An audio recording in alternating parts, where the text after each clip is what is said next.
Hi everyone and welcome to Tech Cravers. It should come as no surprise to my regular viewers that I absolutely love gaming on the Nintendo Switch.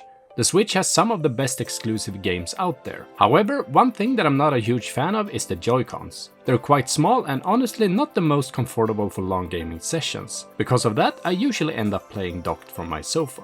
That being said, there are a few Joy-Con alternatives out there who caught my eye, and one of them are the EasySMX S15 Wireless Joy-Cons. So when EasySMX reached out to me and asked if I'd like to give them a try, I immediately said yes. So in this brief showcase and review of the EasySMX S15, we'll take a look at the features, the ergonomics and the overall button layout. And of course I'll wrap up everything by giving you my final thoughts on whether I think they're worth your money or not. Now let's jump into it.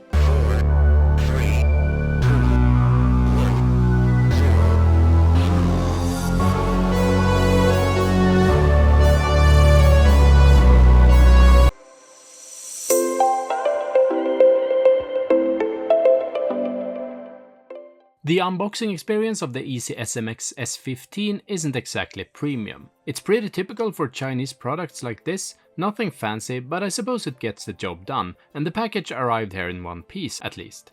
Inside the box we have the Joy-Cons themselves, a USB-A to USB-C charging cable, and just like the original Joy-Cons, these will charge simply by being attached to your Switch screen. We also get some additional analog sticks, which are even longer than the ones already attached, and a brief manual that covers how to map buttons, change the RGB lighting and more. So while the unboxing may not be extravagant, you get everything you need to start using the controllers right away. Speaking of which, the first time I used them, all I had to do was detach my original Joy-Cons and snap on the new EasySMX Joy-Cons. Everything worked right away just like any original Joy-Cons would. After playing The Legend of Zelda Echoes of Wisdom for a while, the grip are the first thing that stands out to me. They feel a lot more comfortable in my hands, especially for longer sessions. The ergonomic designs give you a solid, natural hold, which was a pleasant surprise. It felt like I could keep playing without my hands cramping up, something I sometimes experience with the originals. And as for durability, the build quality felt surprisingly solid as well. The buttons click with a satisfying response, though I did notice they're a little louder than the originals, which might not be everyone's cup of tea. The analog sticks also feel very responsive right from the start, and there was no lag or dead zone, and I could immediately tell they were made for precision. Another thing I liked right away was the customizable RGB lighting and the back buttons. It's a nice touch and adds a little extra flair, and the fact that you can tweak them to suit your style made the experience feel more personalized. And while we're at it, let's take a closer look at the Joy-Cons, starting with the right one. The first thing that catches your eye, of course, are the 3 RGB stripes. Right now they're set to a pulsing rainbow effect, but with a simple button press you can change them to other options, like solid colors or a cool lightning effect. Both the face buttons and the analog sticks are noticeably larger than those on Nintendo's originals, which makes a big difference, especially for shooters like Fortnite.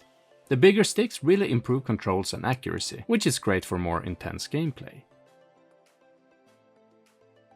That said, it's a bit disappointing to see that EasySMX went with clicky shoulder buttons with no travel. It would have been a nice bonus if they had included a bit of travel just for the feel, especially for those shooters. But I guess you can't have everything. Something you can get, however, is much larger and more comfortable grips. It actually reminds me more of a ROG Ally X or Steam Deck than the typical Nintendo Switch feel. The size and shape makes it a lot easier to hold for longer gaming sessions, giving you that solid ergonomic feel you'd expect from higher end devices. The 4 back pedals or macro buttons can be mapped to any function, which is a nice addition. However, at least as far as I could figure out, I was only able to bind the left buttons to functions on the left Joy-Con, and the same with the right one. This does limit some of the customization options and isn't always the most optimal setup.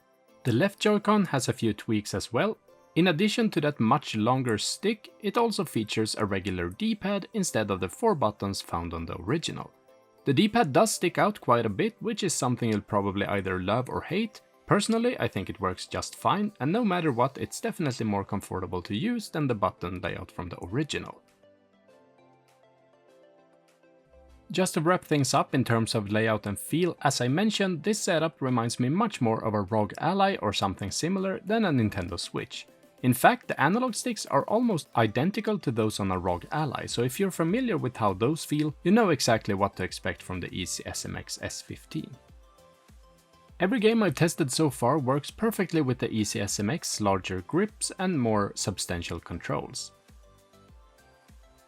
However, it's clear that, like many other third-party manufacturers, EasySMX designed these controllers with single player in mind. The moment you detach these controllers to challenge your little brother or any other willing victim to a round of Mario Kart 8, it becomes painfully obvious why Nintendo focused so much on minimalism on their Joy-Cons.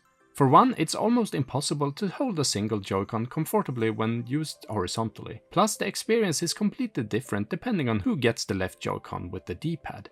Depending on what kind of player you are, however, this might never be an issue for you. When I play with a friend, we always use real controllers rather than sharing single Joy-Cons, but it's still worth mentioning for those who prefer that style of play. So if you're looking for a more comfortable alternative to the standard Nintendo Switch Joy-Cons, the EasySMX S15 is definitely worth considering. One of the biggest advantages here is the improved grip. The larger, more ergonomic design makes a huge difference during longer gaming sessions. Whether you're playing single player or multiplayer, the added comfort is noticeable right away, especially compared to the smaller, more cramped Joy-Cons. The bigger sticks and buttons also provide better precision, making these controllers a great fit for games that require more control, like shooters or action games. However, there are a few downsides to keep in mind. While the S15 controllers excel in comfort, they're not ideal for horizontal use during multiplayer games. The larger size can make it awkward to hold a single Joy-Con, which becomes a problem if you're planning on sharing controllers for games like Mario Kart 8. Also, the clicky shoulder buttons, while satisfying, might not be everyone's taste, especially if you're used to the smooth feel of original Joy-Cons. But overall, if you primarily game in single player, the EasySMX S15 offers a more comfortable, precise experience. It's a solid alternative for those looking for better ergonomics and performance, but if you regularly play local multiplayer with others, you might want to consider the size factor before making the switch. No pun intended. So where can you buy the EasySMX S15 if you're interested? Well, you can get them directly from EasySMX website, and I will of course link to that in the video description. However, at the time of recording there was some kind of pricing bug, because I can honestly tell you it doesn't cost $1,800. It's actually listed for around $45 on AliExpress. And for that price I think they're definitely worth it and will improve your overall gameplay experience.